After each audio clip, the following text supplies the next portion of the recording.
Assalomu alaykum, kanalimiz obunachilari, qadrli yurtdoshlar, sog'lommisizlar? Bugungi videomuz sizlar uchun bir foydali bo'ladi deb umidamiz. Ko'rib turasizlar, yana bir moliyani to'g'risida yana bir bilyardxona bor.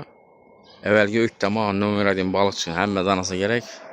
Xudo xohlasa o'z faoliyatini boshladi qaytaldan. Yana setga balık, sariyog'i tovuq, shashlik, qo'rg'on balık.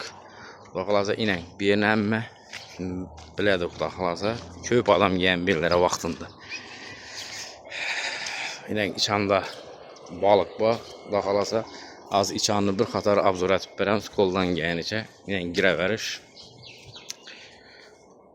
Bismillahirrahmanirrahim. İnek bar muziğine.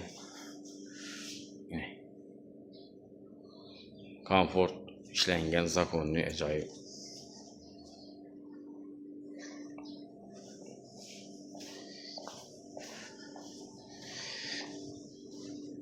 Sol kürsüler var. Acayip işlengen taptaza meyveleri hammasi bir yerine giraverishir, xudo xolasa. Yani acayip sol kürsü konditsioneri ishlab turibdi.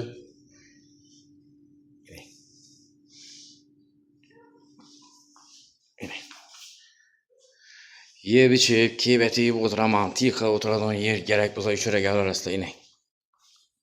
Spa 3 spa var bu yerda. Acayip. Taza remont edip, içini zaponletip işe tushirdi. Xudo xolasa kelaverasizlar. Yani aytib o'tgandek, setga balık, qo'rg'on balık, sariyog'i tovuq, shashlik kelaverasizlar, xudo xolasa.